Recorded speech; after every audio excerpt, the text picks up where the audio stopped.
Good morning, traders and investors. My name is Roger Scott. I'm the senior strategist at WealthPress. Today is Thursday. It's about 8:29 in the morning, and we're going to get what I consider the biggest report of the week in about a minute. We've got the jobless claims coming, and let's kind of deal with this in real time.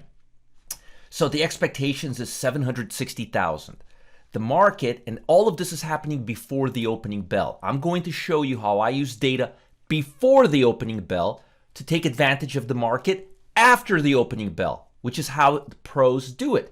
We do it so that we don't react. We make decisions before the market gets going so our emotions don't get trapped into all of this back and forth. That way we can just execute when markets are open. So the markets are up a little bit. We're near all-time highs again. And boy, oh boy, we're stretched out again. And I'm not going to get into it. You guys all know we're like at a rubber band level like this. S&P's up about 15 points. The Dow's up about 82. There's nothing really out of whack here. Usually I will pay attention if like the S&P's up 15 points, NASDAQ is down, but it's not. We're not seeing any of that. And I wanted to show you the jobless claims. Now, I specifically wanted to do this report a little later because I wanted to see how this impacts the market, and we'll be kind of reviewing this over the next 10 minutes. But again, what happened was this: about a month ago, the numbers came out at about 965,000. We started going up towards 1 million claims a week. And this data is only as of 2/6, so it's only about 5 days old, which is why it's so important. So the numbers started coming down. Then it was 900,000. Then it was like 848,000. And now it looks like we're back into the 700s. So as long as we're at the consensus, as long as we're below 779, I hope we're below the 4-week moving average, we should be okay. If the number starts going back up to the high 800s, then it'll tell us that the vaccine is not being impactful on people in the workforce because or there's just not any jobs available. Either way, seeing this number run up is not a good idea. So the expectations is 760,000. Let's see what the number comes out. Drum roll. Aha, here we go. Ooh, 793,000. Worse than the expectation. So consensus 760,000, actual number 793,000. Now, it's a hell of a lot better and a whole of a lot better. I don't know if that's the actual phase, whole of a lot better. It's a hell of a lot better. I'll stay with that one. Than the 4-week moving average. So it's good. But again, we're in the 800,000s. Folks, we've been at these levels now for close to a year. And this is not happiness. Let's see how the market is reacting. Not too much, or if anything. Again, number is not significant enough. But again, it looks like we're making headways. We're below the 4-week moving average. But again, we're above our consensus level. And again, we've been hovering between 750 and 965,000 now for a few months.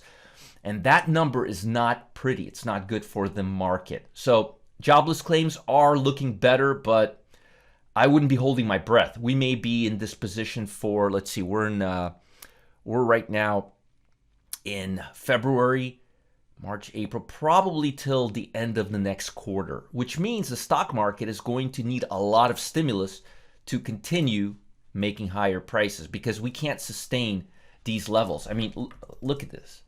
This is amazing. I mean, look at this. We just keep going higher and higher. Meanwhile, momentum levels can't sustain. We're at all-time highs. I have to keep extending this. Yesterday, we made all-time highs, and momentum levels couldn't even get to 67.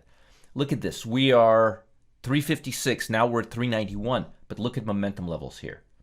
Strong divergence. Let's talk about global economy. President Biden held his first conversation with Chinese leader. No major change. I'm not seeing any major changes with Biden. This guy's not going to make drastic changes. This is not that kind of president.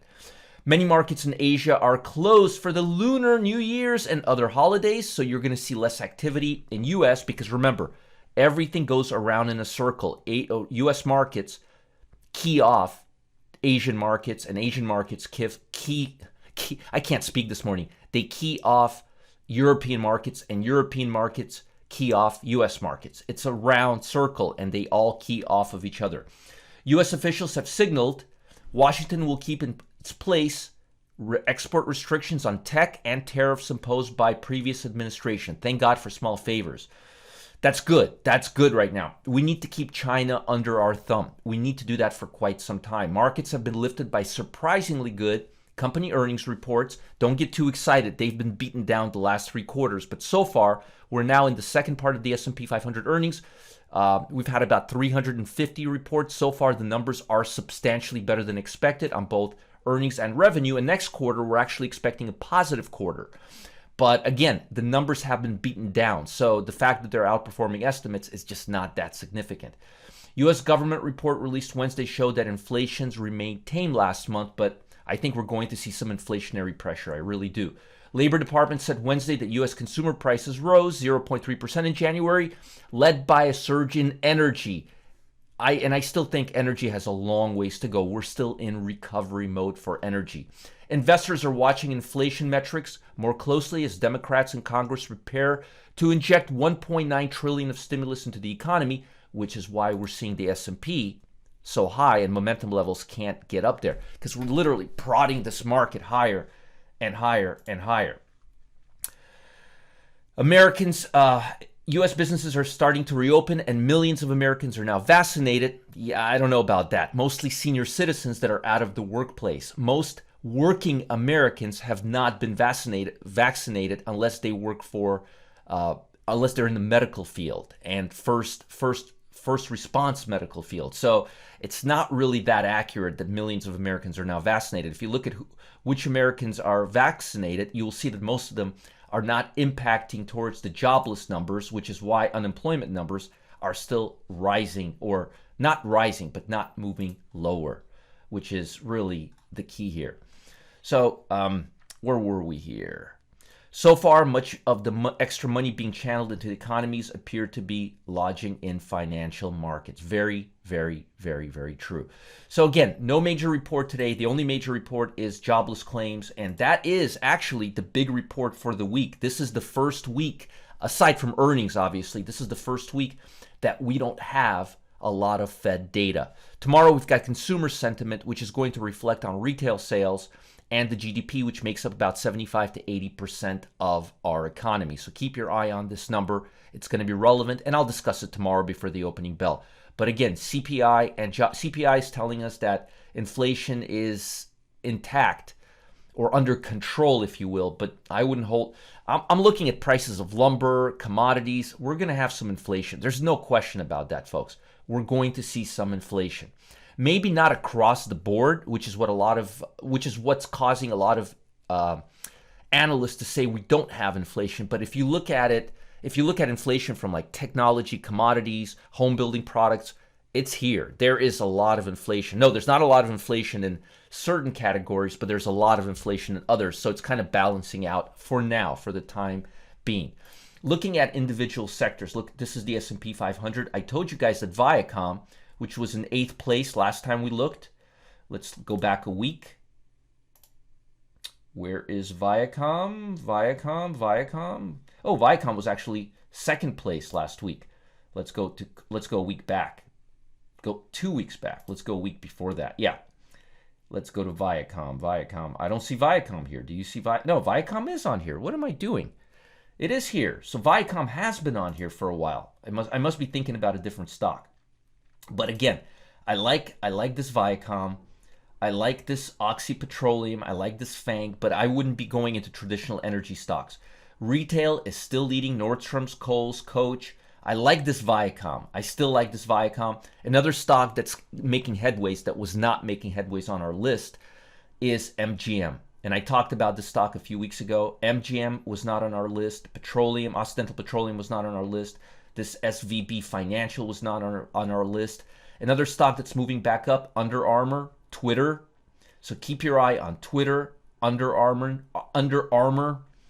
MGM Resorts, and Viacom. Those are the 4 stocks I would be keeping my eye on. Viacom, MGM, SIVB, ticker symbol, and Under Armour, ticker symbol UAA. Now, as far as the NASDAQ, that's the S&P. As far as the NASDAQ 100, things haven't changed here. Moderna is still leading. Baidu and Meli, remember, European companies or international companies with tech exposure. Baidu, Mercolibre, we talked about that.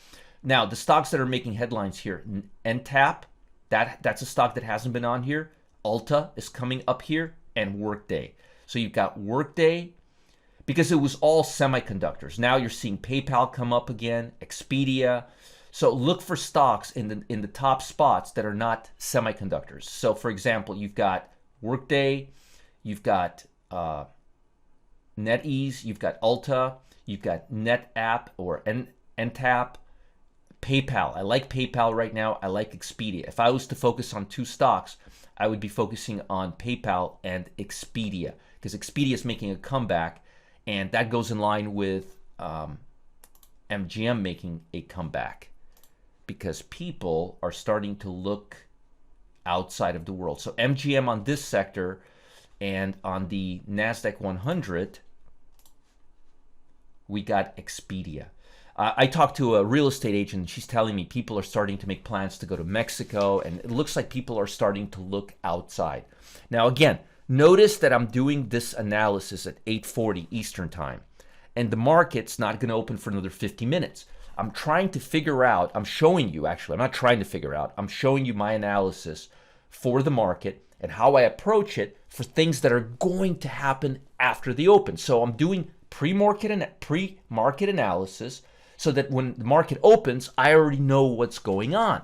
So here's what you need to know. America's #1 pre-market trader and myself are exposing something earth-shattering about the stock market. This is earth-shattering. You've got to check this out.